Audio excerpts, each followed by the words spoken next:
Hi friends, this is Joe and this is episode number 187 of the Dekahedron RPG podcast. And today I'm just catching up on a couple other feedbacks that came in for that first episode of OSR October where I talked about my ideal OSR game, what would be ideal for me.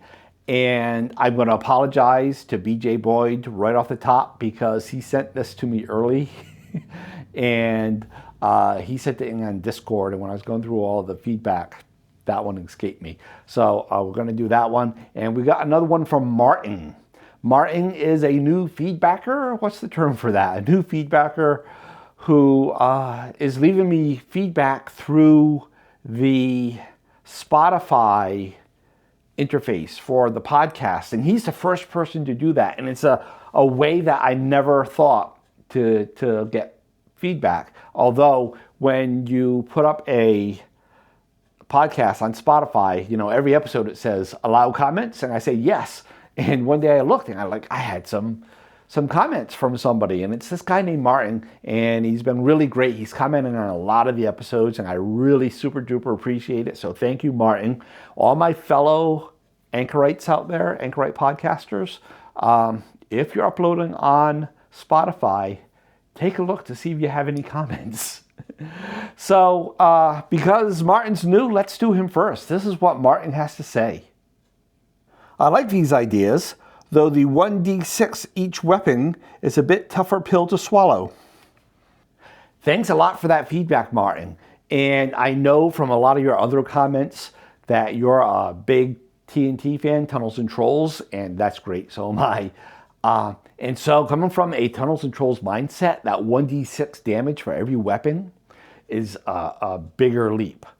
But from a D&D standpoint, I don't know how long you've been playing, but 1d6 damage for every weapon is the original damage system. When the 1974 edition of D&D came out, that is what they said, is every weapon does 1d6. And it's not really that the weapon does that. It's that you, the combatant, does that.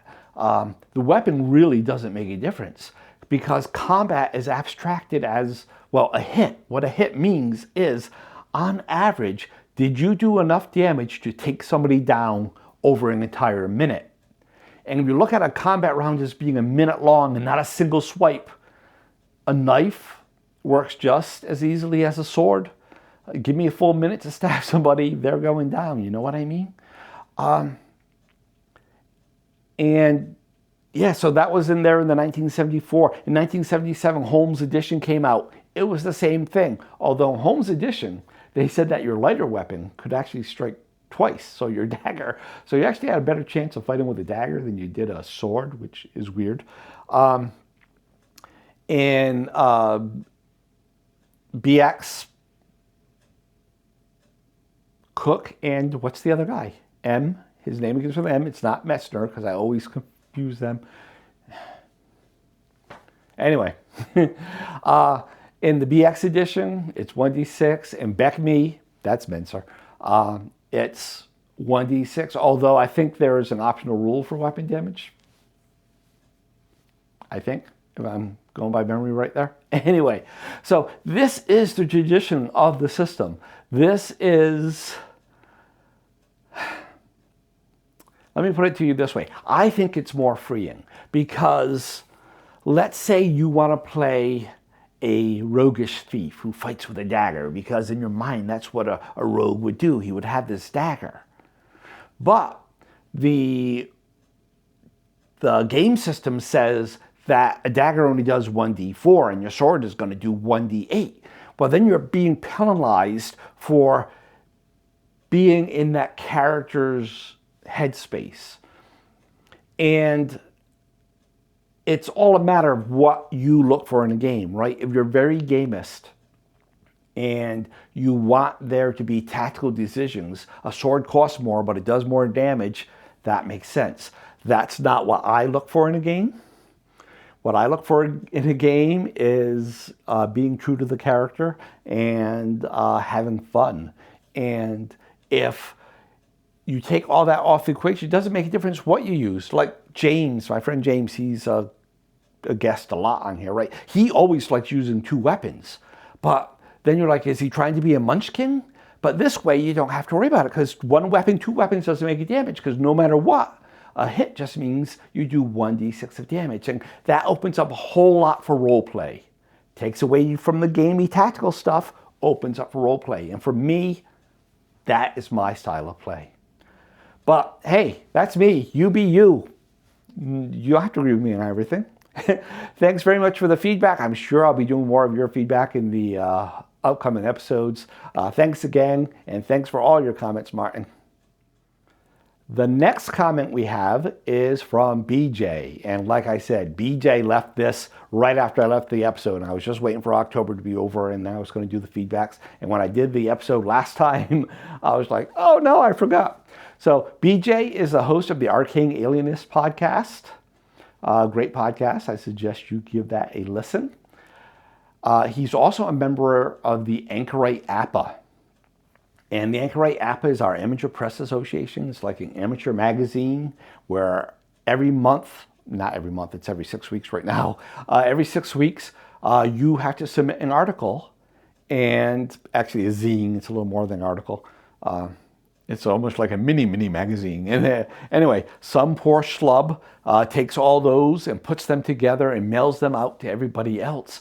And so you are both the audience and the creator, and you're sharing this, but it's a small group. I think they're wonderful. I think they're great. I have a lot of passion for APAs. But anyway, I'm a member of the Anchorite APA, and so is BJ. But anyway, let's listen to what BJ had to say. Hey, Joe. It's BJ, the Arcane Alienist. I just listened to your OSR October episode on what is your ideal OSR game, and you want to know if what you described exists.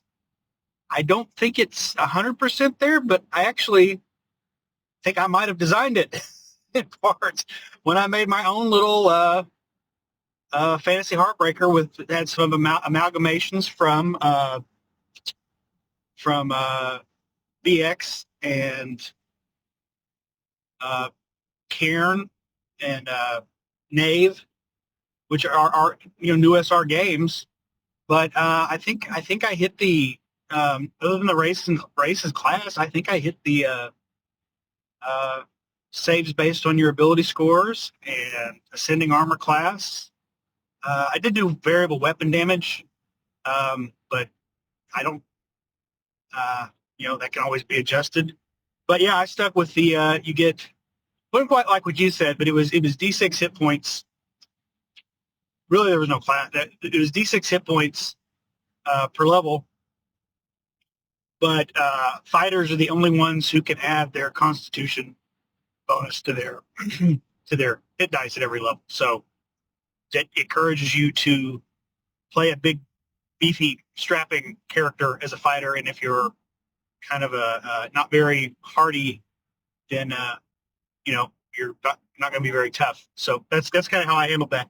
But yeah, I got some more stuff from, I think I pulled in from like Cairn or Knave, but I think it comes somewhat close.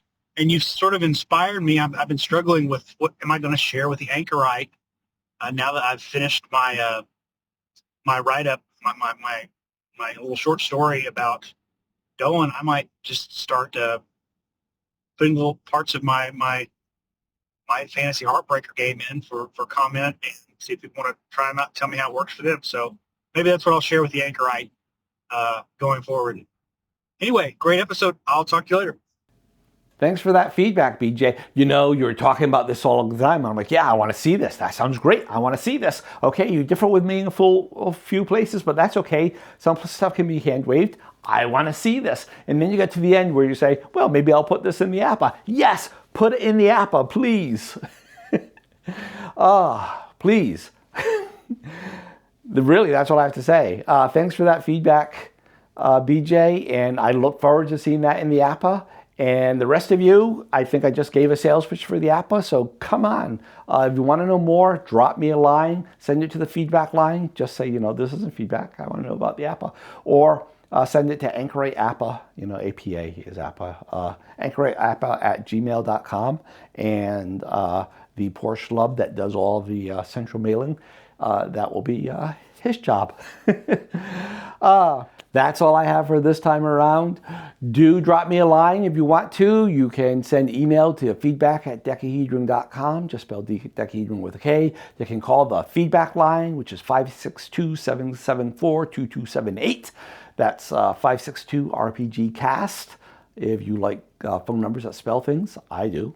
You can drop me a line on Discord, or as we've discovered, you can leave a message on Spotify.